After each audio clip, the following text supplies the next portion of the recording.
마찬가지로 사도행전 16장 말씀을 가지고 하나님 말씀을 나눌 텐데요. 성경 공독을 따로 하지 않고 여러분들이 가지고 계신 성경을 펼쳐놓으시고 한 절 한 절 말씀을 강의하면서 보도록 하겠습니다.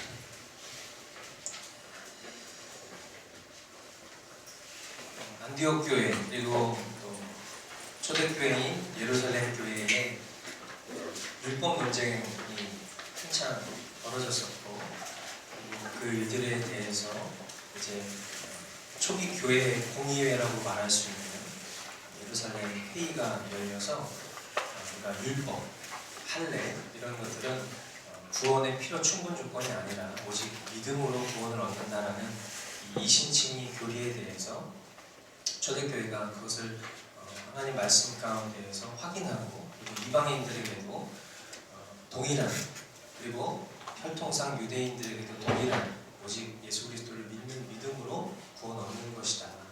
그리고 이방인들에게 할례를 또다시 베풀 이유가 전혀 없다라는 그런 이제 결론을 우리가 지난 시간에 이제 봤고요. 그리고 이제 그 공의회를 통해서 결정된 그 사실을 이제 교회들에게 공문을 가지고 떠나는 이제 그런 장면들을 우리가 지난 시간에 마지막으로 살펴봤었던 그런 내용이었습니다. 그리고 이제 오늘 사도행전 16장이 열렸을 때에 바울에게 있어서 하나님께서 바나바 그리고 실라에 이어서 또 한 명의 귀한 동역자를 하나님께서 붙여주셨는데, 그가 바로 디모데입니다.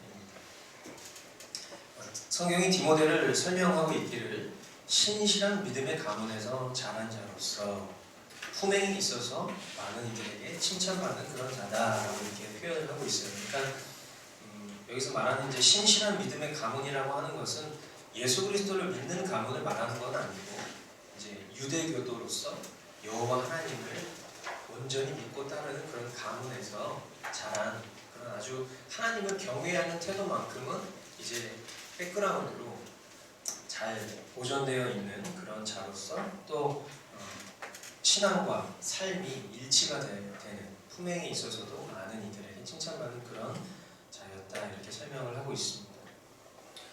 바울이 이제 디모데를 데리고 떠나기 전에 그에게 할례를 베풉니다.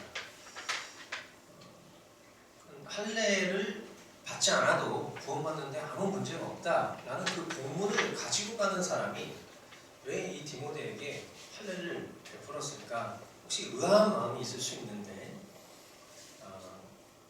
바울이 디모데에게 할례를 베푸는 그 이유는 그가 고린도 교회에 쓴 첫 번째 편지, 고린도 전서죠. 고린도 전서 9장 19절로 23절에 보면 그가 왜 할례를 베풀었는지에 대해서 자세하게 나와 있습니다. 말씀을 한번 보니까요. 나는 어느 누구에게도 얽매이지 않는 자유로운 몸이지만 많은 사람을 얻으려고 스스로 모든 사람의 종이 되었습니다. 많은 사람을 얻으려고 스스로 모든 사람의 종이 되었다, 이렇게 얘기를 합니다. 그리고 유대 사람들에게는 유대 사람을 얻으려고 유대 사람같이 되었습니다. 유대 사람은 할례를 받은 민족이고 율법을 지키는 자이니까 유대 사람에게 복음을 전하려면 유대 사람들과 동일한 성정으로 그들에게 복음을 전해야 그것이 효력이 있다는 것을 알고 있었던 것이죠. 율법 아래에 있는 사람들에게는 내가 율법 아래에 있지 않으면서도 율법 아래에 있는 사람을 얻으려고 율법 아래에 있는 사람같이 되었습니다. 이방인을 말하는 거죠. 이방인들에게 복음을 전하기 위해서는 내가 이방인들과 같은 모양을 취해야만 했었다. 율법이 없이 사는 사람들에게는 내가 하나님의 율법이 없이 사는 사람이 아니라 그리스도의 율법 안에서 사는 사람이지만, 율법 없이 사는 사람들을 얻으려고 율법 없이 사는 사람같이 되었습니다. 믿음이 약한 사람들에게는 약한 사람들을 얻으려고 약한 사람이 되었습니다. 나는 모든 종류의 사람에게 모든 것이 다 되었습니다. 그것은 내가 어떻게 해서든지 그들 가운데서 몇 사람이라도 구원하려는 것입니다. 그러면서 23절에 나는 복음을 위하여 이 모든 일을 하고 있습니다. 그것은 내가 복음의 복에 동참하기 위함입니다. 아멘. 예, 이 말씀을 통해서 이 사도 바울의 심중, 이 디모데에게 할례를 베풀었었던 목적이 무엇이었는가 우리가 충분히 이해할 수 있는 것이죠. 유대인들에게 그들과 같은 눈높이에서 복음을 전하고자 하는 그런 겸손한 자세, 그리고 한 영혼을 향한 구원의 열정이 이런 행동을 한 마음의 근원이었다는 것입니다. 그러니까 율법 논쟁을 통해서 한번 큰 홍역을 치르다 보니까 이 바울이 작은 틈 하나에도 사람들이 그 복음 앞에 서기를 싫어하는 걸 본 거예요. 그러니까 어떻게 해서든지 그 틈, 꼬투리가 될 만한 것들을 이제 허용하지 않겠다라는 그런 만반의 준비를 이 디모데에게 할례를 베푸는 것을 통해서 이제 모든 체계를 다 이루게 된 것이죠. 자, 그렇게 이제 바울과 디모데, 그리고 바울과 디모데만 간 게 아니라 거기에 이제 또 다른 일행들도 함께 있었는데, 그 일행들이 이제 여러 도시를 두루 다니면서 예루살렘 회의를 통해서 이제 결정된 공문들을 이제 전하고, 그리고 그로 인해서 그 교회들은 견고한 믿음과 양적, 질적 부흥을 날마다 경험하는 역사를 이제 성경이 기록을 하고 있어요. 그러던 가운데 이제 그들이 원래 그들의 인간적인 계획은 이제 아시아 지역으로 가서 거기 가서 복음을 전하자, 이제 이런 마음이었는데, 그렇게 이동하는 가운데 성령님께서 그들 마음 가운데 동일한 마음을 주세요. 그러니까 아시아로 가지 않고 마게도니아 지역으로 갔으면 좋겠다는 그런 마음을 주시고, 그리고 그 마음 가운데 환상을 보여주시는데, 마게도니아 사람 한 사람이 나와가지고 우리 좀 도와주세요 라는 그런 장면이 나옵니다. 그러니까 환상을 보는 일들에 대해서 우리가 비성경적이다 말할 수 없고, 성경에 분명 이런 장면들이 나오기 때문에 우리가 그 환상의 모습을 인정할 수밖에 없지만, 늘 우리가 잘 아는 것처럼 이런 보여지는 어떤 기적과 어떤 초자연적인 신비가 우리 신앙의 베이스가 되면 안 되는 거죠. 그러니까 하나님의 말씀이 근간이 되고, 그 말씀 가운데 말씀이 허용하는 범위 안에서 우리 성경에 기록되어 있는 어떤 초자연적인 역사라든지 기적들을 우리에게 하나님이 허락하셨을 때에는 그냥 생뚱맞은 목적이 아니라 명확한 복음을 영화롭게 하는 목적이 늘 있다는 사실을 우리가 기억해야 됩니다. 어쨌든 이 마게도니아 사람 한 사람이 남아서 우리를 도와주세요라는 그 환상을 보니까 이 아시아로 그들의 의지는 발걸음을 옮기고 싶었는데 마게도니아 지역으로 발걸음을 옮기게 됩니다. 그리고 이제 하나님 그 뜻에 순종해서 이 마게도니아 지역의 가장 으뜸 가는 도시라고 볼 수 있는 빌립보 이 지역에 이제 도착을 하게 됩니다. 그곳에서 이제 바울 일행이 처음 맞닥뜨린 사람이 누구냐면 루디아, 그죠? 영어로 LYTIA 이렇게 쓰는 이름들. 그러니까 우리가 미국 친구들 중에 그런 이름을 가지고 있는 사람들이 되게 많은데, 그 이름의 이제 배경이 되는 인물이 바로 이 루디아죠. 이 루디아가 어떤 사람이냐면 하나님을 경외하는 사람. 그러니까 디모데 가정처럼 이제 여호와 하나님을 경외하는 그런 자매예요. 그런데 주님 주신 마음의 감동으로 그 여호와를 경외하는 자에게, 이 루디아에게 예수 그리스도의 복음을 전한 것이죠. 그러자 그녀의 그 순종적인 믿음의 반응, 그러니까 우리가 복음을 전하다 보면 정말 힘겹게 마치 대어를 낚듯이, 대어를 낚을 때 어떻게 낚을까? 중간에 막 낚싯줄 터질 때도 있고, 막 힘 엄청 들이고 막 몇 시간씩 당겨도 잡히지 않는 그런 대어. 하지만 너무 쉽게 하면서 다 잡았는데 갑자기 생각지도 않았던 대어가 밀려오는 것이 있을 수 있는 것처럼, 우리가 복음을 전할 때 정말 막 죽을똥살똥해도 정말 겨우겨우 복음 전해서 겨우 힘겹게 이렇게 넘어오는 사람이 있는 반면, 그냥 나는 그냥 복음을 한마디 딱 전했을 뿐이 갑자기 막 눈물 흘리면서 저를 위해 기도해 주세요 막 이러고 너무 신실하게 그렇게 신앙생활하게 되는 사람들을 만날 수도 있는데, 루디아가 이렇게 하나님이 이 힘겨운 전도 여정 가운데 마치 격려하듯이 보너스처럼 딱 주신 그런 자매 같다는 생각이 들어요. 그냥 복음을 전했는데 그녀의 그 순종적인 마음밭이 너무 아름답다 보니까 그냥 반응을 하는 거예요. 그리고 이 루디아 개인의 구원뿐만 아니라 그날 이 루디아 집안 전체, 그냥 한 명에게 복음을 전했는데 그 가족 전체가 구원을 받는 놀라운 역사를 경험을 하게 되는 거죠. 그러니까 오늘 이제 어떻게 보면 말씀의 그 코어라고 볼 수 있는 핵심 구절이 우리가 잘 아는 주 예수를 믿으라 그리하면 너와 내 집이 구원을 얻으리라는 그 말씀을 향해서 우리가 지금 오늘 가고 있는 중이거든요. 그런데 그 말씀의 예고편 같은 일들을 먼저 주님이 바울 일행에게 루디아와 루디아의 가족들을 통해서 미리 경계하신 것 같아요. 그리고 이제 그 본편의 시작이 되는 말씀이 이제 오늘 16절부터의 말씀인데 우리 16절부터 18절까지 말씀 한 목소리로 같이 읽어보도록 하겠습니다. 시작. 어느 날 귀신 들려 점을 치는 여종 한 사람을 만났는데 그는 점을 쳐서 주인들에게 큰 돈벌이를 해주는 여자였다. 이 여자가 바울과 우리를 따라오면서 큰 소리로 이 사람들은 지극히 높으신 하나님의 종들인데 여러분에게 구원의 길을 전하고 있다고 외쳤다. 그 여자가 여러 날을 두고 이렇게 하므로 바울이 귀찮게 여기고 돌아서서 그 귀신에게 내가 예수 그리스도의 이름으로 내게 명하니 이 여자에게서 나오라 하고 말하니 바로 그 순간에 귀신이 나왔다. 아멘.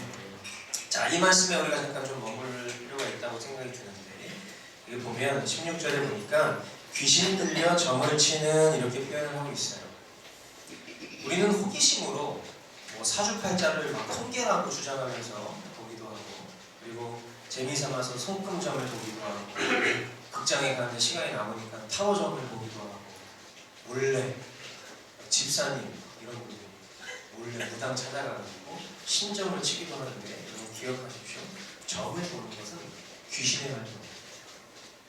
어떤 형태의 어떤 모양이든지 점을 치는 것은 성경이 이야기하고 있어요. 귀신이 들려서 점을 치는 거예요.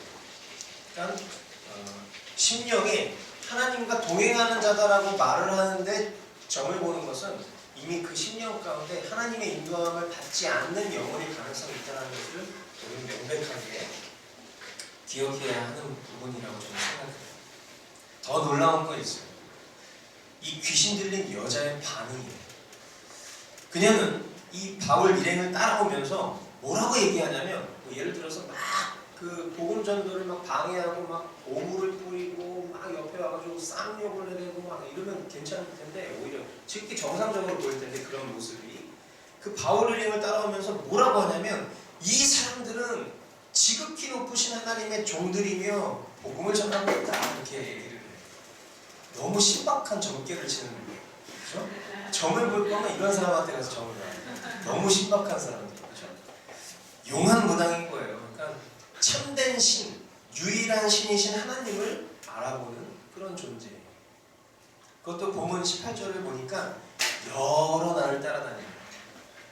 본인의 본분은 뒤로 하고 사역을 지원하는 수준의 그런 진리를 선포하고 다니는 거죠. 그죠? 그래서 이 귀신 들린 여인의 열심을 우리가 오늘 본받아야 돼요. 그죠? 이 사람들은 지극히 높으신 하나님의 종들이며 복음을 전하고 있습니다. 이렇게 그 동네에서 굉장히 용한 무당으로 전보는 이렇게 신들린 여인으로 그렇게 각광을 받고 있는 분이 이렇게 소개를 잘해주니까 얼마나 아름다운 장면입니까? 제 생각 같아서는 이 여인이 계속 이 사역을 할 수 있도록 우리가 좀 지원을 해주면 좋겠는데 바울은 귀찮게 여겼대요.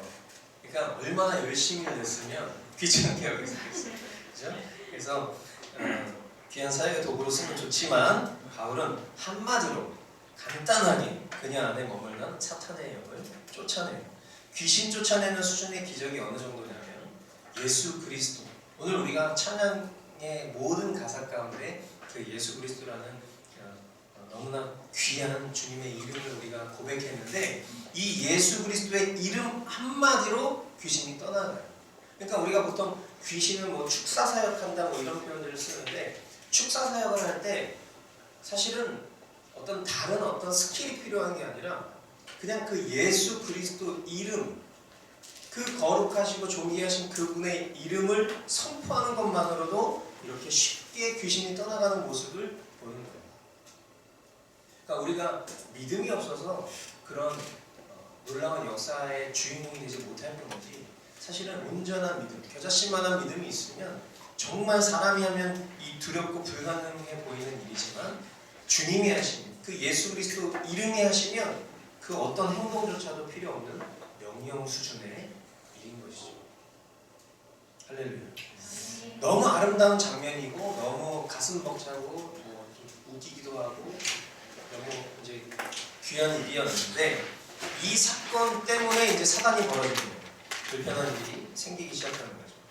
19절 말씀 보니까 그 여자의 주인들은 자기들의 돈벌이 희망이 끊어진 것을 보고 바울과 실라를 붙잡아서 광장으로 관원들에게로 끌고 갔다. 그 귀신 들린 여종이 고침을 받으면 고마워해야 돼요? 아니면 저주해야 돼요? 고마워해야 돼요. 그런데 그 여자의 주인들은요, 바울 일행에게 감사하긴커녕 자신들의 돈줄이 끊겼다는 그 사실에 분노하면서 그들을 광장 관원들에게로 끌고 갑니다. 그리고 20절부터 보니까 그리고 그들을 치환관들 앞에 세워놓고서 이 사람들은 유대 사람들인데 우리 도시를 소란하게 하고 있습니다. 이 사람들은 로마 시민인 우리로서는 받아들일 수도 없고 실천할 수도 없는 부당한 풍속을 선전하고 있습니다 하고 말하였다. 무리가 그들을 공격하는 데에 합세하였다. 그러자 치원관들은 바울과 실라의 옷을 찢어버리고 그들을 매로 치라고 명령하였다. 자, 여러분, 죄의 확장성 이런 걸 이제 들어보신 분들이 아마 이 자리에 계실 텐데 죄는 그 확장성이 엄청나요. 귀신 들린 여인을 이용해서 이제 돈을 버는 이 주인들이 하는 말을 우리가 들어보면 죄의 확장성이 얼마나 무시무시한가를 볼 수 있는데 여기 그냥 우리가 스쳐 지나갈 수 있지만 뭐라고 표현하고 있냐면 이 사람들이 우리 도시를 이렇게 표현하고 있어요. 밑줄을 쳐야 되는 부분이 어디냐면 우리의 동그라미를 쳐봐야 돼요. 이 사람들이 우리 도시를 소란하게 하고 있습니다 이렇게 말해요. 그러니까 지금 이 사건이 어떻게 된 거냐면 개인의 패역함, 자기 여종이 귀신이 들렸으면 아무리 종이라도 안타깝게 여기고 어떻게 해서든지 그 여인이 정상적인 삶을 살고 자신의 일을 돌볼 수 있도록 해줘야 되는데 그 여인이 귀신 들린 상태에서 막 점을 사람들이 치는데 그게 용하니까 그걸 통해서 막 돈을 벌어들이는 이 패역함. 근데 이 패역함과 그 패역함으로 인해서 이 여인이 정상으로 돌아왔을 때 그게 결국은 자신에게 피해가 된 거예요. 그죠? 그러니까 죄에 죄를 더한 상황이거든요. 근데 자신의 어떤 개인의 일인데 이거를 우리로 확대를 하는 모습을 볼 수 있어요. 일반화해버리는 거죠. 성급한 일반화. 전체화를 시켜버리는 거예요. 자기 개인이 겪은 일을 전체화시키는 거예요. 우리가 어떤 죄악된 상황들, 공동체가 파괴될 때 그 공동체가 파괴되는 상황 가운데 종종 벌어지는 일들이 뭐냐면 예를 들어서 어떤 개인과 개인이 갈등이 있어요. 근데 그 개인과 개인의 갈등의 문제를 이제 극대화시키는 일들이 뭐냐면 다 그렇게 생각해. 이제 이런 식으로 얘기해요. 나만 그런 게 아니야. 다 그렇게 생각해. 사실은 개인의 어떤 불편함인데 그것을 전체화시켜 버릴 때가 참 많아요. 근데 그런 일들을 통해서 보통 공동체가 막 파괴돼요. 근데 이 죄의 확장성이 가지고 있는 형태들이 이런 모습을 띈다는 거예요. 자기 개인의 패역함을 이 사람들이 우리 도시를 소란하게 하고 있습니다. 이렇게 말하는 것이죠. 일단 죄인이 갖는 보편적인 습성이고 그리고 그것은 누룩과도 같은 모습. 이제 이런 죄의 어떤 확장성과 일반화가 이루어지니까요. 그런 마음을 가지고 있었던 사람들이 이제 이때다 싶어서 다 몰려드는 거예요. 그러니까 무리가 많은 일들에 많은 무리가 이 일에 동참을 한다. 성경이 그렇게 얘기를 하죠. 그러니까 죄의 확장성이 이리도 무서운 것이죠. 우리가 이제 이 장면을 통해서 우리 자신에게 좀 생각해 봐야 될 부분이 있다면 나의 죄된 실존에 직면해야 된다는 거예요. 혹시 나에게 이런 모습이 있지는 않아요. 죄를 사랑하지만 인정하고 싶지는 않아요. 그러다 보니까 우리로서는 그러니까 살기 싫은 거죠. 그러니까 하나님의 뜻이 있어. 하나님의 거룩하신 뜻이 있어. 내가 말씀을 보면 부딪히는 영역이 있어. 그럼 그 영역에 대해서 내가 살고는 싶은데 살아내지 못하다 보니까 자기 변명이 생기는 거예요. 그러니까 그 자기 변명의 결정판이 오늘 이제 말씀의 제목인데 뭐라고 얘기하고 있냐면 우리로서는 받아들일 수도 없고 실천할 수도 없는 이렇게 표현해요. 그러니까 이 말을 우리가 종종 듣는 표현으로 만약에 치환해서 생각을 해보면 어떻게 사람이 성경대로 살 수 있습니까? 너무 그렇게 강요하지 마세요. 그냥 좀 하나님 사랑과 은혜를 전하셔야지 왜 자꾸 그렇게 불편하게 말씀을 가지고 이렇게 공격을 하십니까?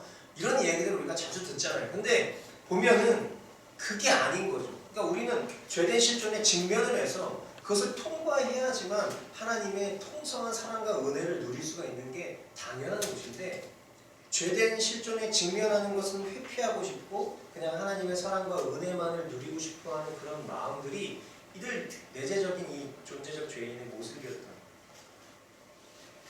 그러니까 자기 개인이 돌파해야 될 영역을 무리로 확장시키기도 하고, 그런 마음을 갖고 있는 무리들이 막 선동해서 이 바울과 이 일행들을 공격하려고 하고 있고, 그리고 그들이 한다는 말이, 변론에서 항변한다는 말이 받아들일 수도 없고 실천할 수도 없는 이상한 논리를 자꾸 우리에게 퍼뜨려서 우리 정말 잘 살고 있잖아요. 우리 정말 잘 즐기고 있고 재밌게 잘 살고 있는데 저 사람들이 와서 지금 우리 다 망가뜨리고 있어요. 이렇게 얘기를 하는 그런 모습들을 보면서 우리가 우리 각자 개개인은 이러한 모습들이 있지는 않은가 한번 돌아보게 하시는 말씀이 아닌가 싶습니다. 자기 직면을 피한 사람들, 존재적 죄인의 모습을 그대로 드러내는 이들의 무자비한 악행은요, 이 바울과 실라를 극심한 매질로 핍박을 합니다.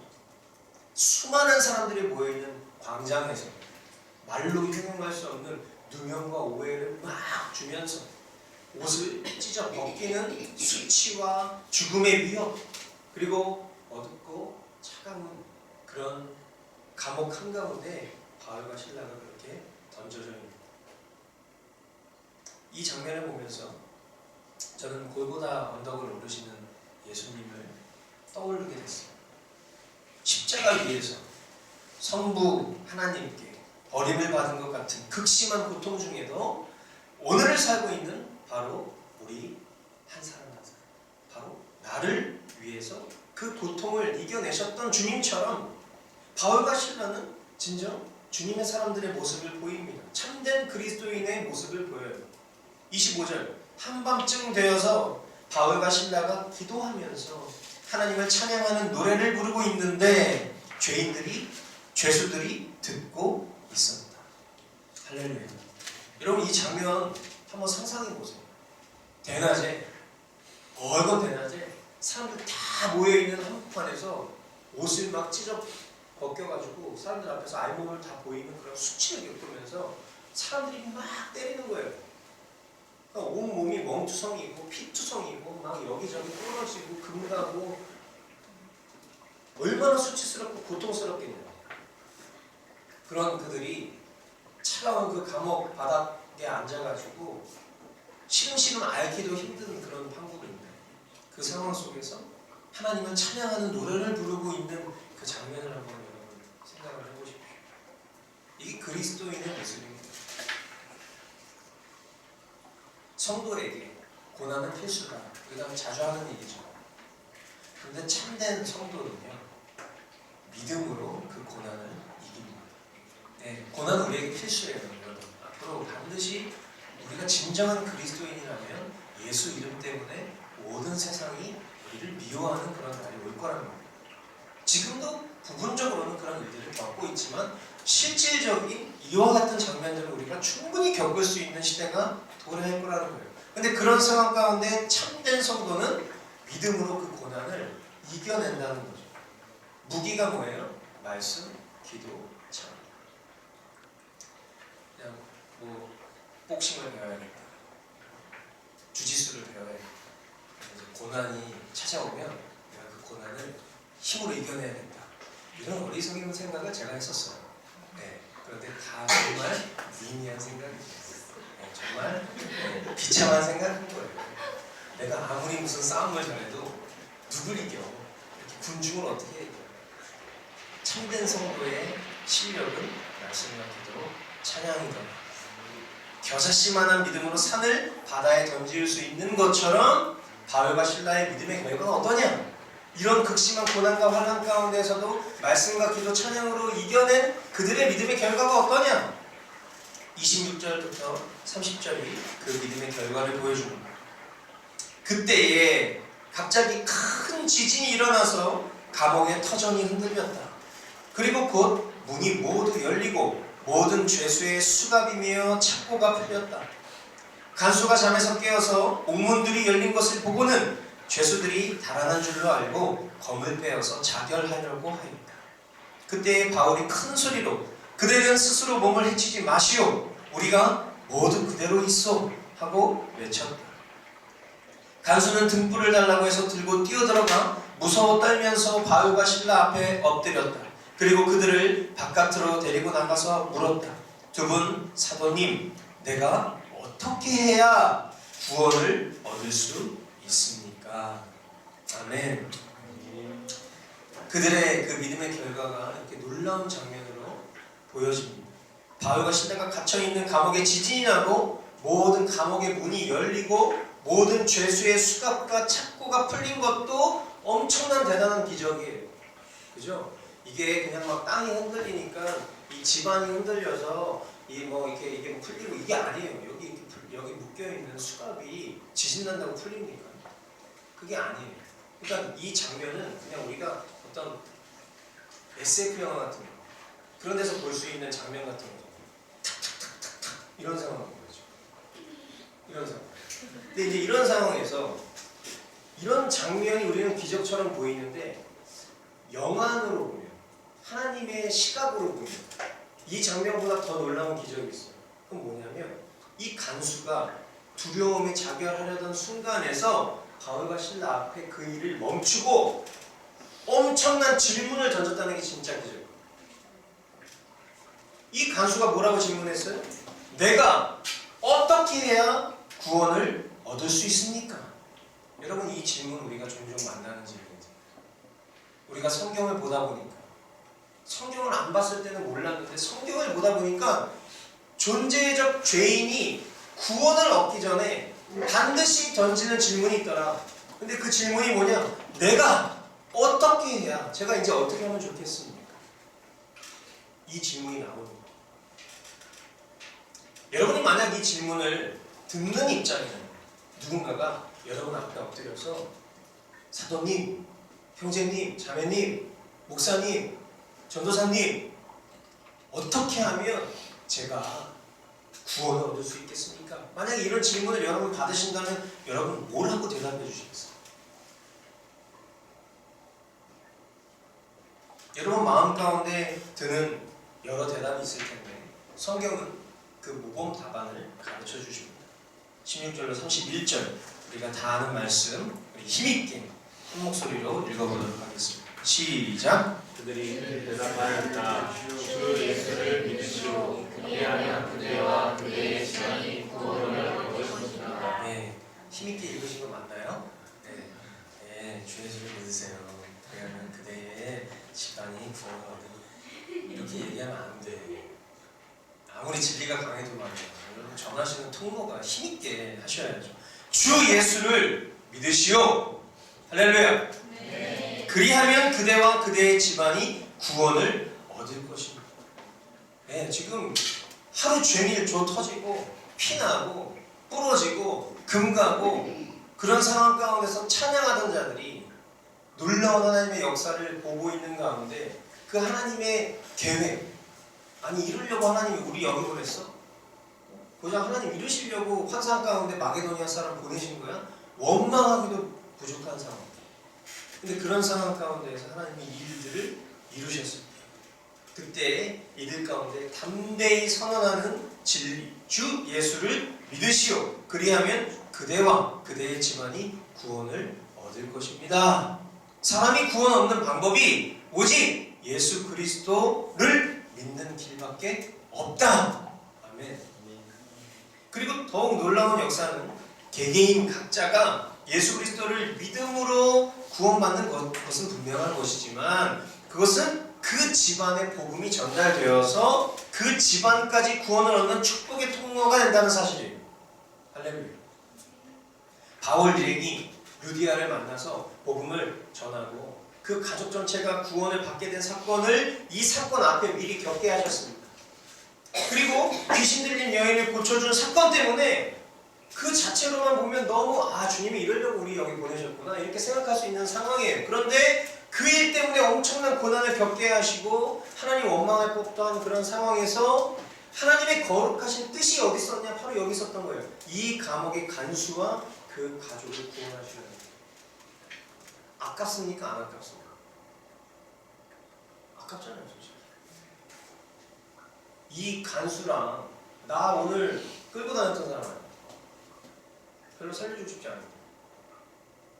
이 사람의 가족을 살리는 것, 고작 이것 때문에 오늘 우리가 이런 고통을 겪었습니까? 라고 생각하기가 쉽다고요. 되게 아까운 거예요. 이 상황.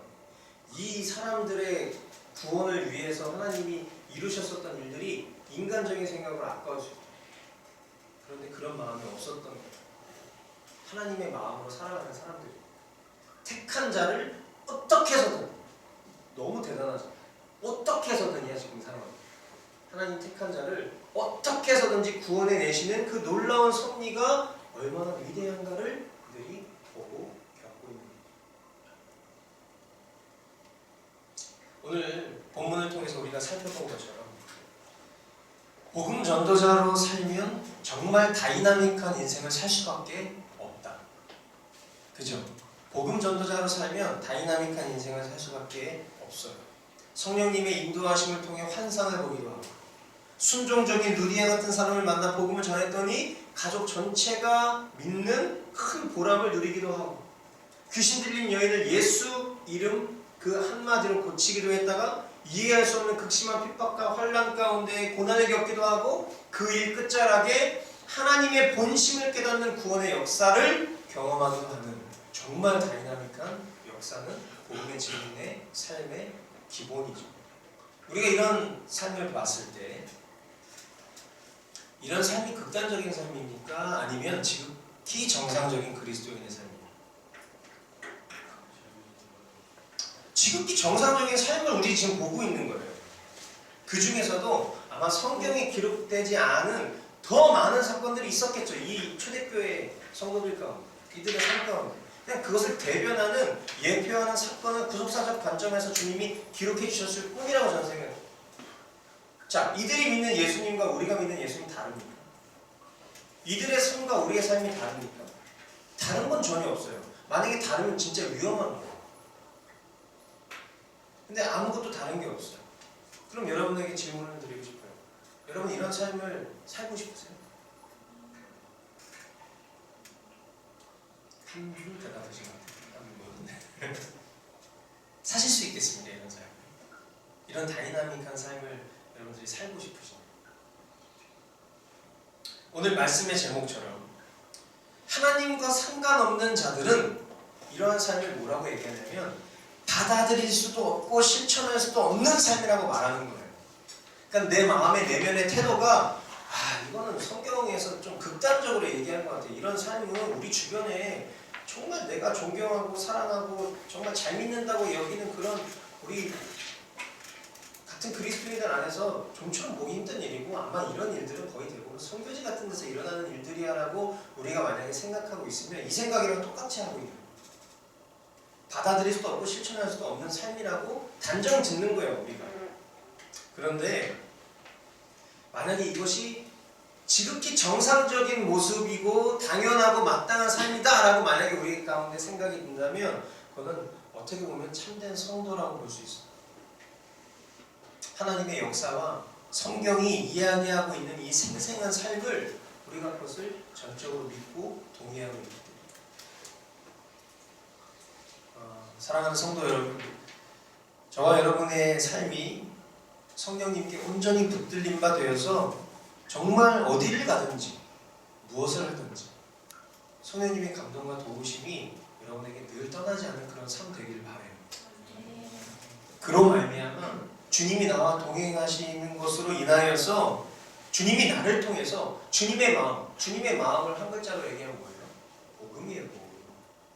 주님의 마음, 그 복음을 전하기를 원하신다는 그 귀한 사명을 깨닫고 주님이 나와 동행하시면 만사형통이죠. 이건 아니에요.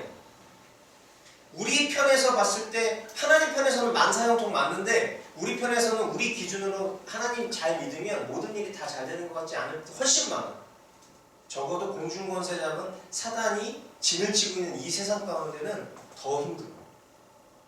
그런데 그럼에도 불구하고 주님이 나와 동행하시는 것으로 말미암아 주님이 내 마음 가운데 감동을 주시고 내 눈으로 주님이 귀하게 여기시는 영혼을 바라볼 수 있는 그 마음을 우리가 깨닫고 어떠한 상황 가운데서도 주님이 하십니다라는 이 고백을 믿고 신뢰하면서 두려워하거나 낙심하거나 혹은 내 뜻대로 어떤 상황이 풀리지 않았을 때 하나님을 막 원망하거나 그러지 않고 말씀과 기도와 찬양으로 믿음의 길 완주하는 그런 우리 머스트 공동체 모두 되실 수 있기를 주님의 이름으로 축원드립니다. 아멘. 네, 기도하겠습니다. 하나님 아버지,